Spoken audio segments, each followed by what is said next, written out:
Virgin Atlantic के आप देख लें, आप एमिरेट्स के देख लें, हमारे तो ट्रक लगते हैं उसके सामने। अब तो भारत के देख लें सर। मैं कई मामलात में भारत से इसलिए कंपेयर नहीं करता कि दोस्त नाराज हो जाते हैं। सर वो तो इकोनॉमिकली इतना आगे निकल चुके हैं इंडिया कि कई बार मैं अब इंसान परेशान हो जाता है कि क्या बात। चलिए उसको, चलिए भारत को नहीं छेड़ते, आप अफगानिस्तान के अंदर जो उनकी प्राइवेट एयरलाइंस लॉन्च हुई हैं उनको देख लें। अब तो अफगानिस्तान से भी पीआईए माटी सर अफगानिस्तान मुझे तो ऐसा लगता है कि पाकिस्तान से बेहतर मुल्क हो रहा है। बहुत हो चुका है सर, हो नहीं रहा माने, लेकिन हो रहा है। उनकी करेंसी जो है हमसे ज्यादा मजबूत है, हमसे स्ट्रॉन्ग है। हेलो दोस्तों, मैं हूं आपका दोस्त बिट्टी। अगर आप भी भारत को सपोर्ट करते हैं तो हमारे चैनल को सब्सक्राइब जरूर करें और बेल आइकन वाला बटन भी जरूर दबा दें ताकि हमारी आने वाली वीडियो की नोटिफिकेशन आपको मिल जाए। तो वीडियो को पूरा जरूर देखिए, वीडियो काफ़ी इंटरेस्टिंग और मज़ेदार है। तो जय हिंद, जय भारत। को हमने एप्लीकेशन दे दी है कि हजूर आप हमारी एविएशन जो रिस्ट्रिक्शन आपने लगाई है हमारे तैयारों के ऊपर और हमारे जो तैयारों के पायलट्स हैं उनके ऊपर, उनको ज़रा रिलैक्स कर दीजिए ताकि हमारे तैयारे आपकी तरफ दोबारा आना शुरू हो सकें। आप समझते हैं कि जिस स्पीड के साथ हम इस पे मूव कर रहे हैं, अभी बरतानिया के ने भी पाबंदियाँ लगाई हुई हैं, अमेरिकन ने अलग पाबंदियाँ लगाई हुई हैं, और बजाय इसके कि हम हर प्लेटफॉर्म के ऊपर इंडिविजुअली मूव करें, हम जो वो आलमी तंजीम है एविएशन की उसको ही मूव कर दें।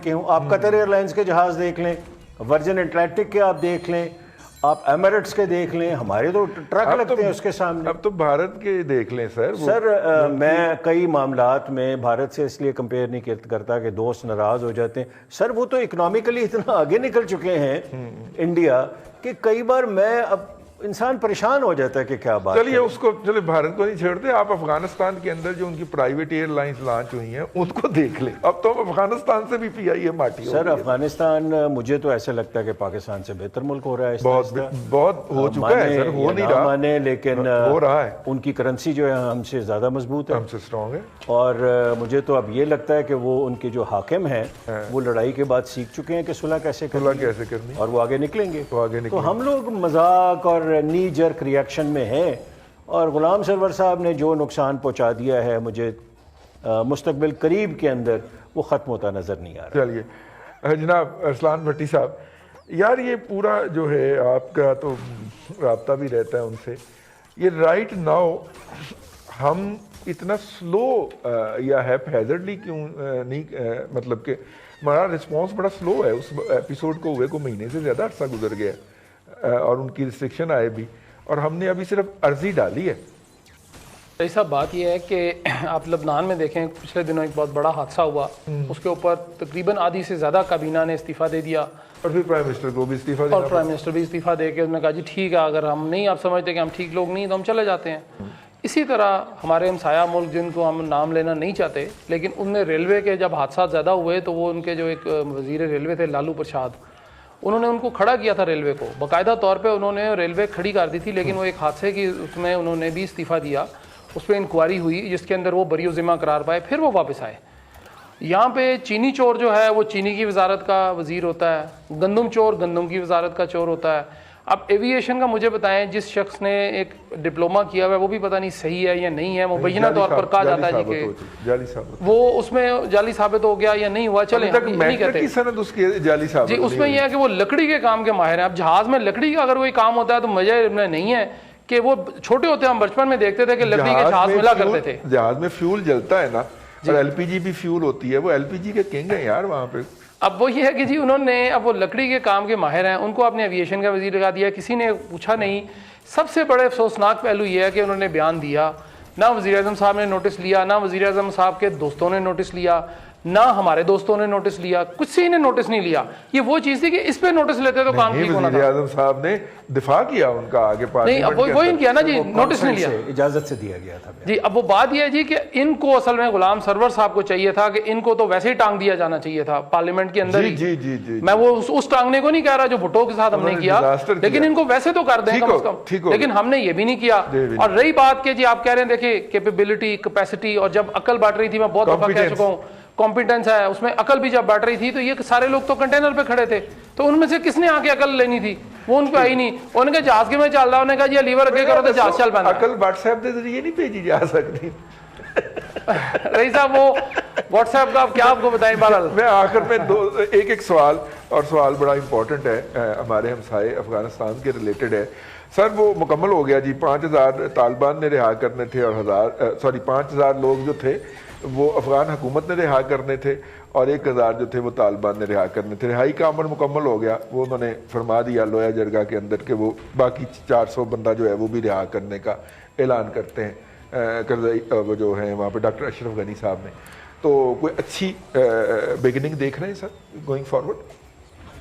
राव साहब जी, मेरा ज़ाती ख्याल है जी कि ये बहुत बेहतर हुआ है, इससे अमन की तरफ एक स्टेप जो है वो आगे जाएगा, क्योंकि कंडीशन थी तालिबान की जी बिल्कुल जी, कि हम लोग जो है वो जब तक हमारे प्रेसिडेंट्स नहीं आते हम बात नहीं करेंगे। लेकिन हमारे कुछ दोस्त जो हैं जी वो ये इंप्रेशन दे रहे हैं कि तालिबान की फतह हो गई, अमेरिका हार गया। ये ओवर सिंप्लिसिटिक है। बिल्कुल ना तालिबान जीते हैं ना अमेरिका हारा है। अमेरिका की फोर्सेस वहाँ मौजूद रहेंगी, कंट्रोल उनका रहेगा, गवर्नमेंट की गारंटी वो देंगे और उसके साथ साथ तालिबान को उन्होंने अपने हाथ में ले लिया है और वो तालिबान के साथ भी ऑपरेट करेंगी। और तालिबान ऑलरेडी रशियंस के साथ इस वक्त स्ट्रेट हैं, चाइनीज़ के साथ हैं और उनके एक दो जगह ऑफिस भी मौजूद हैं। तो ये अगर हम इस तरह खुश हैं जी कि तालिबान बाहर आ गए हैं तो बिल्कुल बाहर आए हैं, ठीक है, but it is not a simple affair, but it's a positive development, it's a very positive, it's going forward. बिल्कुल। वैसे हमसे तो बेहतर डिप्लोमेट वो ही हुए ना जी, तो हम तो अपने इत्तेहादी सऊदीया को भी नाराज करी बैठे हैं और वो सारे लोगों से राब्ते में। खालिद साहब मुख्तसरन आप इस खबर को कैसे देखते हैं सर? मेरे ख्याल के मुताबिक बहुत बड़ी रुकावट थी ट्रस्ट बिल्डअप की। यही उनकी एक डिमांड थी कि जी पहले वो हमारे कैदी जो है ना वो रिहा किए जाएं, और आपको पता है कि इसमें जो अफगान गवर्नमेंट है उसकी भी रिलेक्शन थी। एनीवे, तो एक बहुत बड़ी जो रुकावट है ये इस मुफाहमत और अमन के सिलसिले में, वो एक पहला संगे मील तो कम अज कम अबूर हुआ है। लेकिन आगे मेरे ख्याल में के मुताबिक चूँकि बड़ा शदीद किस्म का ट्रस्ट डेफिसिट भी पाया जाता है, अच्छा फिर इसमें नेशनली और इंटरनेशनली काफ़ी स्टेक होल्डर जो है ना वो डायरेक्टली इनडायरेक्टली भी इन्वॉल्व हैं। आगे का सफ़र भी मुझे इतना कोई आसान और स्मूथ नजर नहीं आ रहा। It seems to be full with the speed breakers और कई हैरानियों के साथ। और पास का अगर एक्सपीरियंस देखा जाए जो इन 90s से कोशिश की गई थी, ये जो अमल था, अगर आपको याद हो खालिद साहब, ये जो अमल था कैदियों की रिहाई का, ये तो 8 मार्च तक मुकम्मल होना था और 10 मार्च को मुज़ाकरात होने थे और मार्च के बाद अप्रैल, मई, जून, जुलाई, अगस्त, वी आर सिटिंग इन अगस्त, यानी कि ये प्रोसेस जो है ये 5 माह पहले ही लेट है। प्लीज, यही मैं गुजारिश कर रहा था कि इसमें बहुत सारी जो बिहाइंड द सीन हैगलिंग और डिफरेंट स्टेक होल्डर्स हैं उनका एक पेज पे आने में, लेकिन मैं समझता हूँ ये भी कमाल हो गया कि कम अज कम ये है कि ये एक बहुत बड़ी रुकावट और संगे मील था अबूर हो गया। लेकिन आगे भी मैं महसूस ये कर रहा हूँ कि जो इसमें लोग इन्वॉल्व हैं डोमेस्टिकली और इंटरनेशनली, उनके मफादात इतने ऑपोजिट हैं एक दूसरे से कि आगे का सफर मुझे कोई इतना आसान नजर नहीं आ रहा। और 90s के अगर अफगान मफाहमत के मुख्तलिफ फार्मूले देखें तो ये मेरे ख्याल में बहुत मुआवजा होगा अगर ये अमन मरला जो है वो अगले मराहल को अबूर करे, अमन फार्मूला, और यहाँ पायदार अमन आ सके। ये बहुत बड़ा मुआवजा होगा, अल्लाह करे कि ऐसा हो। लेकिन ये कि जो ग्राउंड रियलिटीज है उसके मेरे ख्याल है बहुत बड़ी एक वर्ड ऑफ कॉशन के साथ आगे बात करनी चाहिए और मूव करने की जरूरत है। बिल्कुल ठीक है भट्टी साहब। देखें तमाम स्टेक होल्डर्स को जब ये इकट्ठा करेंगे डेफिनेटली अफगान जो है अफगानिस्तान में अफगान अमल जो है वो आगे जाएगा। और जो आज की डेवलपमेंट है बहुत पॉजिटिव है और उन्होंने हमारे से बेहतर डिप्लोमेसी कर ली, हमारे से बेहतर उन्होंने सफारतकारी कर ली, अपने ही लोगों के साथ की, कोई मसला नहीं है, कर लेनी चाहिए। लेकिन यहाँ तो हम कौमी असम्बली में इकट्ठे बैठने को तैयार नहीं है तो बाकी हम क्या करेंगे। लेकिन अफगानिस्तान का मसला जो है ना खासा करीब के वो पहुँच गए हैं कि उसको हल करें और अमन की तरफ जाएँ, क्योंकि ज़ाहिर है वहाँ अमन होगा तो हमारे मुल्क में भी बेहतरी आएगी। लेकिन हमें कम अज़ कम चलें कुछ ना सही उनसे सिर्फ यही सीख लें कि दुश्मनों के साथ जो उनके